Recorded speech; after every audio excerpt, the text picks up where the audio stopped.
ನಿಮ್ಮ ಮನೆಯಲ್ಲಿ ಹೆಣ್ಮಕ್ಳು ಯಾವಾಗ್ಲೂ ಕಣ್ಣೀರಾಗ್ತಾರ? ಕಟಕ ರಾಶಿಯವ್ರಿಗೆ ಜೀವನದಲ್ಲಿ ಎಲ್ಲಾ ವಿಚಾರದಲ್ಲೂ ಕೂಡ ಕೈಗೆ ಬಂದಿದ್ದು ಬಾಯಿಗೆ ಬರಲ್ಲ ಅಂತ ಬೇಜಾರಿರುತ್ತೆ. ಯಾವಾಗ್ಲೂ ಅದೃಷ್ಟ ಕೈ ಕೊಡುತ್ತೆ ಅಂತ ನೀವು ಚಿಂತೆ ಮಾಡ್ತಿರ್ತೀರಾ? ಹಾಗಿದ್ರೆ ಕಟಕ ರಾಶಿಯವ್ರಿಗೆ ಏಪ್ರಿಲ್ ತಿಂಗಳಲ್ಲಿ ಏನೆಲ್ಲ ಫಲಾನುಫಲ ಇದೆ ನೋಡೋಣ ಬನ್ನಿ.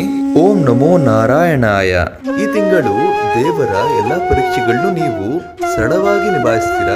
ಎಲ್ಲಾ ಕೆಲಸದಲ್ಲೂ ಕೂಡ ನೀವು ಧೈರ್ಯವಾಗಿರ್ತೀರಾ. ಬೇರೆ ಬೇರೆ ಕಡೆ ದೂರ ಪ್ರದೇಶಕ್ಕೆ ಟ್ರಾವೆಲ್ ಕೂಡ ಮಾಡೋ ಸಾಧ್ಯತೆ ಇದೆ. ಇದರಿಂದ ನಿಮ್ಗೆ ಸುಖ ಸಂತೋಷ ನೆಮ್ಮದಿ ಸಿಗುತ್ತೆ. ನಿಮ್ಮ ಮಾತಿನಿಂದ ಬೇರೆ ಜನಗಳ ಜೊತೆ ಮಿಸ್ಅಂಡರ್ಸ್ಟ್ಯಾಂಡಿಂಗ್ ಆಗತ್ತೆ. ಮೌನವೇ ಶರಣಂ ನಾಸ್ತಿ ಅನ್ನೋ ರೀತಿಲಿ ಮೌನವಾಗಿದ್ರೆ ಎಲ್ಲ ಒಳ್ಳೇದಾಗತ್ತೆ.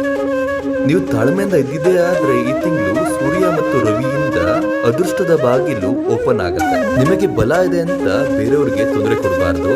ಈ ರೀತಿ ನೀವು ಬದಲಾಗಿ ನಿಮ್ಮ ಮನಸ್ಥಿತಿ ಒಳ್ಳೆದಿದ್ರೆ ನೀವು ಕಳ್ಕೊಂಡಿರೋ ದುಡ್ಡು, ಆಸ್ತಿ, ಐಶ್ವರ್ಯಗಳು ಮತ್ತೆ ಪಡಿಬಹುದು. ಮನೆಯಲ್ಲಿ ಹೆಣ್ಮಕ್ಳು ಯಾವತ್ತೂ ಕೂಡ ಕಣ್ಣೀರ್ ಹಾಕ್ಬೇಡಿ. ಗಂಡಸರು ಕೂಡ ಮನೆಯಲ್ಲಿ ಹೆಣ್ಮಕ್ಳಿಗೆ ಕಣ್ಣೀರ್ ಹಾಕ್ಸಿದ್ರೆ ನಿಮ್ಗೆ ಸುಖ ಸಂತೋಷಗಳೇ ಇರಲ್ಲ. ನಿಮಗೆ ಧನ ನಷ್ಟ ಆಗುವ ಸಂಭವ ಜಾಸ್ತಿ ಇರುತ್ತೆ. ಈ ತಿಂಗಳು ನಿಮ್ಮ ಉದ್ಯೋಗದಲ್ಲಿ ಹಾಗೂ ವ್ಯವಹಾರದಲ್ಲಿ ನೀವು ಮೌನವಾಗಿದ್ರೆ ನಿಮಗೆ ಅಂತಿಂತ ಭಾಗ್ಯೋದಯ ಆಗಲ್ಲ. ನೀವು ಹೂವೇನೂ ಮಾಡ್ಕೊಂಡಿರಲ್ಲ, ಅಷ್ಟು ಧನ ಸಂಪತ್ತು ಸಿಗೋ ಸಾಧ್ಯತೆ ಇದೆ. ಪ್ರತಿ ಶುಕ್ರವಾರದಂದು ಮನೆಯಲ್ಲೇ ತುಪ್ಪದ ದೀಪ ಹಚ್ಚೋದ್ರಿಂದ ಏನೇ ಸಂಕಷ್ಟಗಳಿದ್ರೂ ನಿಮಗೆ ಪರಿಹಾರಗಳಾಗತ್ತೆ.